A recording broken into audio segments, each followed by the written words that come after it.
নমস্কাৰ বন্ধুসকল, Assam farming YouTube চেনেললৈ আপোনালোকক সকলোকে স্বাগতম জনাই এটা নতুন ভিডিঅ' লৈ আপোনালোকৰ আগত উপস্থিত হৈছোঁহি।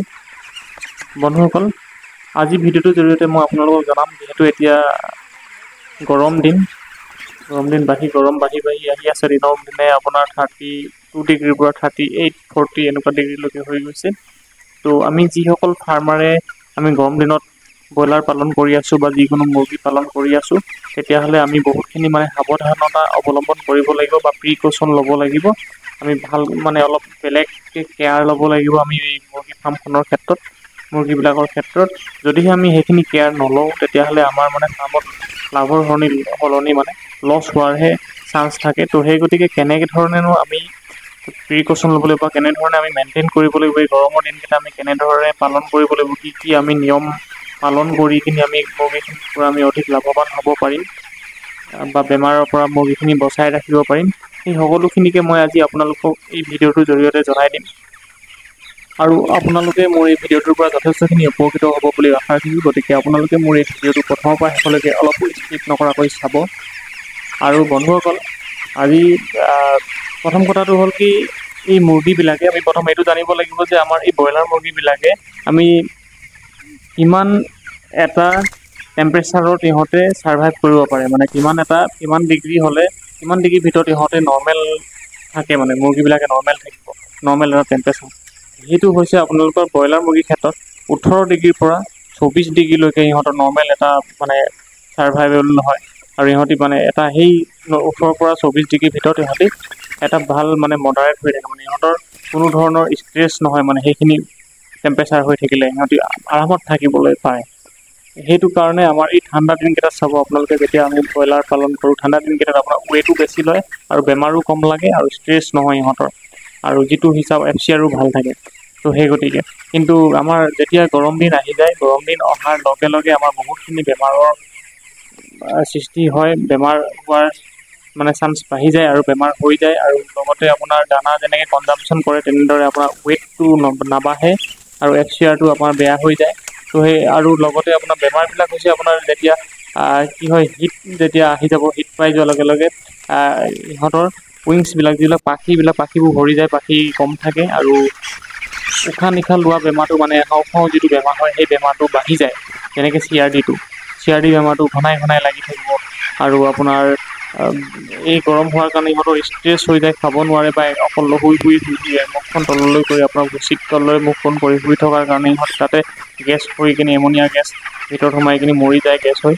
আৰু আপোনাৰ ব্লাড যিটো ফ্ল' হয়, ইণ্টেষ্টাইনত যিটো ব্লাড ফ্ল' সেইটো কম হয় সেইবাৰ।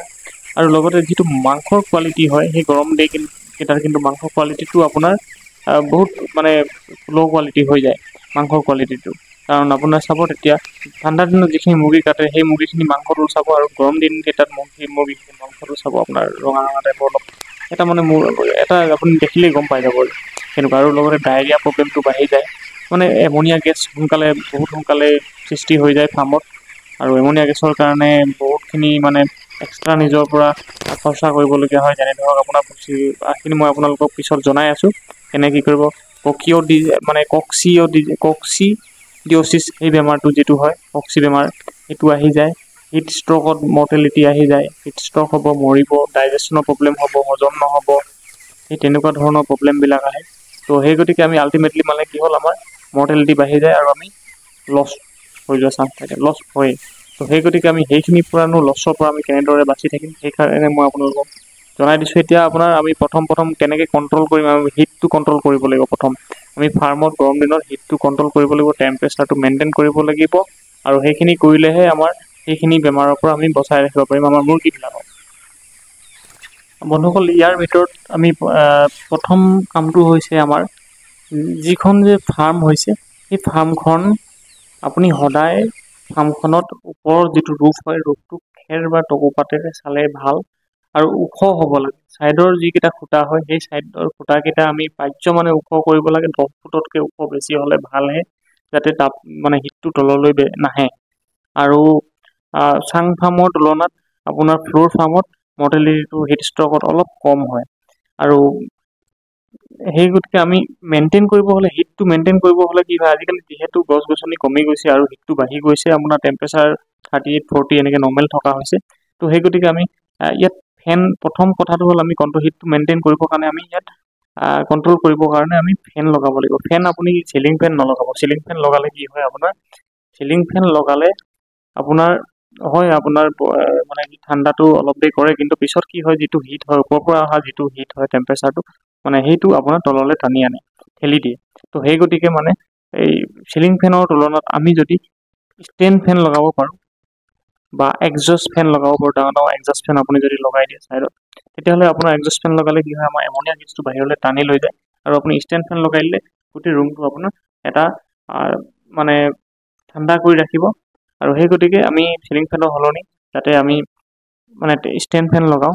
তাৰপিছতে আমাৰ কি হৈছে আমি ফাৰ্মখনত কোনো ফালৰ পৰা যাতে বন্ধ হৈ নাথাকে, মানে পলিথিন বা পাল লগোৱা হৈ নাথাকে, আৰু ফাৰ্মখনৰ বেৰবিলাকত ভেণ্টিলেটৰ মানে ফুটা থাকিব লাগে সদায়, একদম তলৰ পৰা ফুটা থাকিব লাগে, যাতে 1 ফুট 8 ইঞ্চি এনেকৈ সেইডোখৰটো আমি অলপ মানে দিবই লাগিব বাহিৰৰ জীৱ জন্তুৰ কাৰণে বা কুকুৰে টানিবৰ কাৰণে, পোৱালিবিলাক টানিব পাৰে, সেইকাৰণে সেইডোখৰ ডাঠ হ'বই লাগিব। তাৰ ওপৰডোখৰ কিন্তু আপোনালোকে 1 ফুট বা 8 ইঞ্চি ওপৰৰ পৰা আমি গোটেইখিনি ভেণ্টিলেটৰ থাকিব লাগিব, সৰু ফুটা থাকিব লাগিব, যাতে বতাহটো সহজে চলাচল কৰিব পাৰে। আৰু আপোনাৰ আপুনি ঘৰটো বোলে বনালে আপোনাৰ গোটেইখিনি ভেণ্টিলেটৰে আছে, ফুটাই আছে বেৰখন, কিন্তু আপোনাৰ বেৰখনৰ ঠিক 2-3 ফুটৰ পাছতে আপোনাৰ এখন ৱাল আছে বোলে, বাউণ্ডাৰী ৱাল বা টিঙেৰে দিছে বা পকা ৱাল আছে। তেনেকৈ হ'লেও নহ'ব, কাৰণ কেলৈ সেই বতাহটো চলাচল কৰিব নোৱাৰিব, সেই জেগাটো মুকলি হ'ব লাগিব, বতাহটো যাতে চলাচল কৰিব পাৰে। আৰু আমি লিটাৰটো যিটো যে লিটাৰ হয় মানে ব্ৰইলাৰ ফাৰ্মত সেই যিখিনি আমি ভুচি পাৰোঁ সেই ভুচিখিনি আমি গৰম দিনত, কিন্তু যদি ঠাণ্ডা দিনত আপুনি একেখিনি ভুচি আপুনি 42, 43, 44, 45 এনেকুৱা যিকোনো ডেইজলৈকে আপোনালোকে ৰাখি দিয়ে পেকিং কৰি বা মেডিচিন মাৰি, কিন্তু আমি গৰম দিনত সেইটো কৰিলে নহ'ব, কাৰণ গৰম দিনত আমাৰ ভুচিখিনি সোনকালে বেয়া হয়, সোনকালে তাত এমনিয়া গেছ উৎপন্ন হয়। তো সেই গতিকে আমি যাতে ভুচিখিনি মাজতে এবাৰ 20 দিন বা 25 দিনৰ পিছত আমি এবাৰ চেঞ্জ কৰিব লাগে। ভুচিখিনি ভুচিখিনি সদায় ড্ৰাই ৰাখিব লাগে, ড্ৰাই ৰাখিবলৈ চেষ্টা কৰিব লাগে। তাত 3 ইঞ্চিটো ভুচি পাৰিবই লাগিব ডাঠ কৰি। তাৰপিছতো 20-25 দিনৰ ভিতৰত এবাৰ আমি সেইখিনি গোটেইখিনি চফা কৰি উলিয়াই নতুন ভুচি তাত দিব লাগে। আৰু আমি সেই ভুচি যিটো হয় সেই ভুচিখিনিতো আপুনি চেঞ্জ কৰাৰ পিছতো আমি তাত এটা মুৰ্গীবিলাক যদি আপুনি ঠাণ্ডা দিনত আপুনি যিটো ফাৰ্মত আপুনি 2000 মুৰ্গী পুহিছিলে, সেই ফাৰ্মখনত আপুনি গৰম দিনৰ কাৰণে আপুনি তাত 200 বা 300 মুৰ্গী কমকৈ পুহিব লাগিব, মানে 1700 মান আপুনি পুহিব লাগিব কুকুৰা, যাতে স্পেচটো পায়। সিহঁতক যাতে যিটো নৰ্মেল স্পেচ থাকে তাতকৈ অলপ বেছি স্পেচ দিব পাৰে। স্পেচ যিমানে বেছি দিব সিহঁতৰ ষ্ট্ৰেছটো কমি যাব, আৰু হিটটো সিহঁতি অলপ গৰম হ'লেও মানে সিহঁতি নিজকে মানে এডজাষ্ট কৰি ল'ব পাৰিব। সেই গতিকে আৰু লগতে আপুনি যিখিনি মানে লিটাৰ যে আমি তলৰ ভুচিখিনি পাৰোঁ, সেই গৰম দিনকেইটাত আমি যাতে ভুচিখিনি যিহেতু ৰেকিং কৰোঁ, সেই ৰেকিং কৰা কামখিনি যাতে আমি সদায় গৰম দিনত ৰাতিপুৱা খুব সোনকালে, মানে 5টাৰ পৰা 6টাৰ ভিতৰত বা তাতকৈ আগত কৰিলেও একো অসুবিধা নাই, সেই কামখিনি যাতে আমি কৰিব লাগে, মানে ৰেকিংটো। তাৰপিছতে আপোনাৰ গধূলি সন্ধিয়া আমি ৰেকিং কৰিলে আমি ৰাতি দেৰিকৈ মানে 8টাৰ পৰা 10টাৰ ভিতৰত আমি সেইখিনি কাম কৰিব লাগে। মানে দিনত যদি আপুনি কৰে দুপৰীয়া বা আপুনি অলপ দেৰিকৈ বা সন্ধিয়া 2-3টা বজাত বা 4-5টা বজাত, তেতিয়াহ'লে মানে আপোনাৰ কি হয় সেই টাইমত যেতিয়া গৰম হৈ থাকে, হিট হৈ থাকে, আৰু আপুনি যেতিয়া ৰেকিং কৰিব পোৱালিখিনি ইফালে সিফালে দৌৰিব, এটা ষ্ট্ৰেছ বাঢ়ি যাব, আৰু লগতে আপোনাৰ তাত গেছটো উৎপন্ন হয়, যিটো তলৰ গেছটো থাকে ৰেকিং কৰি দিয়াৰ লগে লগে গেছখিনি ওলাই আহিব। তো সেই গতিকে মানে সিহঁতৰ বেমাৰৰ সৃষ্টি হোৱা মানে চান্সটো বহুত বেছি বাঢ়ি যায়। সেই গতিকে আমি সেই দুটা কাম আমি মেইনটেইন কৰিব লাগিব। তাৰপিছত আমি যিখিনি পানী আমি দিওঁ গৰম দিনত, পানীটো কিন্তু আপুনি যিমান পাৰি সোনকালে চেঞ্জ কৰিব চাব লাগে, মানে ফ্ৰেছ খুৱাবলৈ চাব লাগে পানীখিনি, যাতে পানীখিনিত অলপো মানে লেতেৰা হৈ নাযায়। গৰম দিনত যিহেতু পানীটো লেতেৰা হৈ যায়, বা আপুনি মেনুৱেল টিংকাৰে দিয়ক বা অটো টিংকাৰে দিয়ক, আপুনি 3বাৰ বা 4বাৰ আপুনি পানীটো চেঞ্জ কৰিব লাগে। ফ্ৰেছ ঠাণ্ডা পানী দিব লাগে, মানে ঠাণ্ডা মানে কি আৰু ডাইৰেক্ট টিউবৱেলৰ পৰা যিটো ফ্ৰেছ ৱাটাৰ হয়, ফ্ৰিজত থকা পানী দিব কোৱা নাই।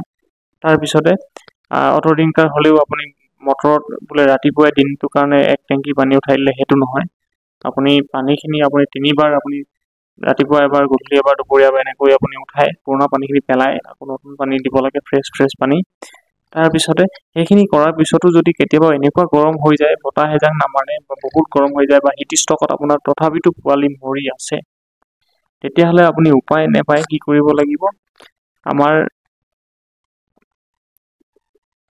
যিটো পানী অলপ ভৰাই, ঠাণ্ডা পানী ভৰাই স্প্ৰে মেচিনত মুৰ্গীবিলাকৰ গাত স্প্ৰে মাৰি দিব লাগিব। আৰু সদায় আপোনাৰ মৰ্টেলিটি বাঢ়ে, হিট ষ্টকত চাব আপুনি 2টাৰ পৰা 3টা 4টা এনেকুৱা পিছবেলা টাইমত গৰম দিনত। ঠিক আছে, আমি এইখিনি কৰাৰ আগতেও মানে সেই গৰম দিনকেইটা আৰু কেইটামান বস্তু আমি মেইনটেইন কৰিব লাগে, যিহেতু আমি কিছুমান মেডিচিন খুৱাব লাগে গৰম দিনৰ কাৰণে, আমি যাতে মুৰ্গীবিলাকে ঠাণ্ডা এটা ফিল কৰি থাকে। তাৰ কাৰণে আমাৰ প্ৰথম কথা হ'ল আমি ভিটামিন চিটো খুৱাব লাগিব। ৰাতিপুৱাই আপুনি পানীৰ লগত ভিটামিন চিটো দি দিব। যিকোনো আপুনি ভেটেনেৰীৰ কাৰণে, পল্ট্ৰিৰ কাৰণে যিকোনো কোম্পানীৰ আপুনি ভিটামিন চি পাব, সেইটো দিব। ভিটামিন চি দিয়াৰ পিছত আপুনি কেতিয়াবা গ্লুক'জ দিব পাৰে। তাৰপিছত আপোনাৰ ভেকচিনটোতো আমাৰ মেইনটেইন কৰিবই লাগিব, সেইটো ভেকচিনটো সকলো বেমাৰৰ কাৰণে যিটো আমি ভেকচিন দিব লাগে সেই ভেকচিনটোতো দিবই লাগিব। ভেকচিনটো আমি ৰাতি দিব লাগিব। আৰু দিনত যাতে আমি মুৰ্গীখিনিক মানে বৰ বেছি ষ্ট্ৰেছ নিদিওঁ, মানে খেদাখেদি কৰি নাথাকোঁ, সেইটো চাব লাগিব। কিন্তু পিছবেলা টাইমত আমি মুৰ্গীখিনি যাতে শুবলৈ নিদিওঁ, মানে পিছবেলা টাইমত খুব একে জেগাতে শুই তললে মূৰ কৰি যিটো গেছ সোমাই যায় মুখত, তো সেইটো কৰিব নিদিওঁ, যাতে পিছবেলা টাইমত আপুনি মানে আধা ঘণ্টা মূৰে হ'লেও এপাক ফাৰ্মত খোজকাঢ়ি ইফালৰ পৰা সিফালে অহা যোৱা কৰি দিব লাগে, মানে মুৰ্গীখিনি অলপ উঠাই দিব লাগে, খেদাই দিব লাগে, সেইটো কৰি থাকিব লাগিব। তো সেই গতিকে সেইখিনি আমি পালন কৰিব লাগিব। এইখিনি কৰাৰ পিছত যেতিয়া মানে অভাৰ হৈ যাব, বোলে বেছি হিট ষ্ট্ৰক হৈছে, তেতিয়াহে আপোনালোকে পানী অলপ গাত মুৰ্গীবিলাকৰ গাত স্প্ৰে কৰি দিব, যাতে মুৰ্গীবিলাকে অলপ ঠাণ্ডা ফিল কৰে আৰু হিট ষ্ট্ৰকৰ পৰা মৰ্টেলিটিটো কম হয়। তো সেই তেনেকৈ যদি মেইনটেইনটো কৰি থাকোঁ, তেতিয়াহ'লে আমাৰ কিন্তু ৱেইটটোতো সিমান নলয়। কথাটো হ'ল কি, আমি যেতিয়া মুৰ্গীবিলাকে গৰমত খাবলৈ এৰি দিয়ে দিনত, বা যদি বেছি খাই যায় গধূলি সময়ত, মানে পিছবেলা টাইমত হিট ষ্ট্ৰকত মৰি যায়। আমি সেইকাৰণে সেইটো এটা মই আপোনালোকক ক'বলৈ থাকি গ'ল যে মুৰ্গীবিলাকক আমি দিনৰ টাইমত ৰাতিপুৱা সেই গৰম কেইদিনত ৰাতিপুৱা 9টা 10টা বজালৈকেহে দানা দিব লাগে। 10টা বজাৰ পৰা আমি দানা পূৰা খালী ৰাখিব লাগে, দানা পাত্ৰ লাগিলে আপুনি ফিটাৰ উঠাই ৰাখি দিয়ক। আপুনি আকৌ পিছবেলা 3টামান বজাৰ পৰা আপুনি দানা ষ্টাৰ্ট কৰি দিব, দানা খুৱাবলৈ দিব। সেইখিনি আমি মেইনটেইন কৰিব লাগিব। সেইখিনি মেইনটেইন কৰিলেহে আপোনাৰ মুৰ্গীখিনি বাচিব, আপুনি তাত লাভৱান হ'ব পাৰিব। কিন্তু আপুনি ৱেইটটো নাপাব, যিহেতু আপোনাৰ ফিডটো কনজাম্পশ্যন নহ'ব। সেই গতিকে যিটো ৱেইট পায়, মানে ঠাণ্ডা দিনৰ তুলনাত আপোনাৰ গৰম দিনত অলপ কম পাব। সেইকাৰণে আমি কিছুমান মেডিচিন বা কিছুমান মাল্টিভিটামিন সিহঁতক নিউট্ৰিচন কিছুমান খুৱাবলগীয়া হয়, এক্সট্ৰা মেডিচিন কিছুমান ৱেইট গ্ৰোথৰ কাৰণে। তো সেইবিলাক আপোনালোকে খুৱাব পাৰে। তো তেনেকৈ আমি গৰম দিনকেইটাত আমি পালন কৰিব লাগিব। তো তেনেকৈ কৰি চালে আপোনালোকে নিশ্চয় লাভৱান হ'ব। বন্ধুসকল, আৰু যদি মোৰ ইয়াত কিবা থাকি গৈছে আপোনালোকৰ এক্সপিৰিয়েঞ্চৰ ফালৰ পৰা মোক জনাব বুলি মই আশা ৰাখিলোঁ। মোৰ এই ভিডিঅ'টো ইমানতে শেষ কৰিছোঁ। ধন্যবাদ।